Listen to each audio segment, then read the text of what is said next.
বাংলাদেশের গোল সমস্যার সমাধান হতে পারেন দুইজন বাংলাদেশি বংশোদ্ভূত বিদেশি ফুটবলার। জানলে অবাক হবেন যে এই দুইজন ফুটবলারের একজন ইতালিয়ান লিগ এবং অপরজন ইংল্যান্ড ফুটবল লিগ ওয়ানে খেলেন। এই দুই ফুটবলার সম্পর্কে তো আমরা অবশ্যই জানবো, তবে তার আগে চলুন বাংলাদেশ ফরওয়ার্ড লাইন নিয়ে কিছু আলোচনা করা যাক। তাহলে আপনার ক্লিয়ারলি বুঝতে পারবেন যে কেন এই দুই ফুটবলারকে বাংলাদেশের ফরওয়ার্ড লাইনে প্রয়োজন।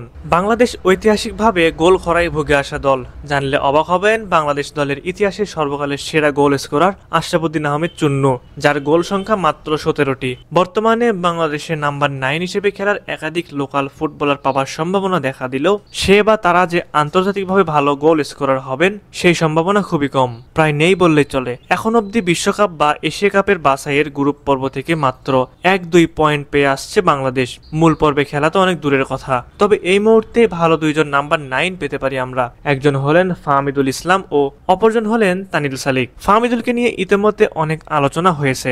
আমরা সকলে জানি কিভাবে সিন্ডিকেটের কারণে দল থেকে বাদ দিয়ে দেওয়া হয়েছে ফাহমিদুল ইসলামকে, অথচ এই ফাহমিদ বর্তমানে ইতালিয়ান সিরিয়া বয়সভিত্তিক লিগে ওলবিয়া ক্যালসিওর সিনিয়র দলের হয়ে নিয়মিত পারফর্ম করছেন। ম্যাচে নিয়মিত রাখছেন ইম্প্যাক্ট, কখনো গোল আবার কখনো অ্যাসিস্ট, সব দিক দিয়েই দলে গুরুত্বপূর্ণ ভূমিকা রাখছেন ফাহমিদুল ইসলাম। তবে গুঞ্জন রয়েছে আগামী 10ই জুন ঘরের মাঠে সিঙ্গাপুরের বিপক্ষে আবারও ফাহমিদকে জাতীয় দলে ডাকবেন কোচ হাবিয়ার কাবরেরা। যদি সেটা হয় তাহলে বলাই যায় যে সিঙ্গাপুরের বিপক্ষে গোল খরা কাটতে পারে বাংলাদেশের। তবে এখানেও রয়েছে সিন্ডিকেটের আধিপত্য, যার কারণে দলে ডাক পেল একাদশে খেলার সুযোগ পাবেন কিনা তা নিয়ে রয়েছে সংশয়। ফাহমিদকে একপাশে রেখে চলুন তানিল সালিকের সম্প্রতি পারফরমেন্স নিয়ে কিছু আলোচনা করা যাক। বর্তমানে তানিল সালিক তার ক্যারিয়ার সেরা ফর্মে রয়েছেন।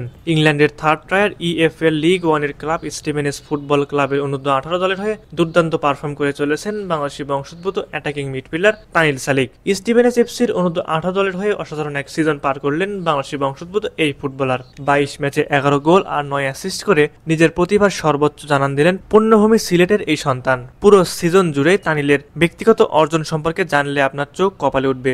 লিগের তৃতীয় সর্বোচ্চ গোলদাতা তিনি, একই সাথে দ্বিতীয় সর্বোচ্চ অ্যাসিস্ট প্রোভাইডারও তানিল সালিক। গোল অ্যাসিস্ট মিলিয়ে লিগের দ্বিতীয় সর্বোচ্চ গোল কন্ট্রিবিউটর তানিলের। সিনিয়র দল না হলেও তাকে বাংলাদেশের অনূর্ধ্ব-20 দলের ট্রায়ালে আনা যাবে 2026 সালে। বাংলাদেশের হয়ে খেলার ব্যাপারে শুরু থেকে বেশ আগ্রহী তানিল ও ফাহমিদুল, এমনকি এই ব্যাপারটা নিয়ে ব্যক্তিগতভাবেও বাফুফেকে জানিয়েছেন তারা দুইজনই। দেখা যাক বাফুফে শেষ পর্যন্ত কি করতে পারে। বাংলাদেশের ফরওয়ার্ড লাইন আপের অবস্থা খুবই করুণ।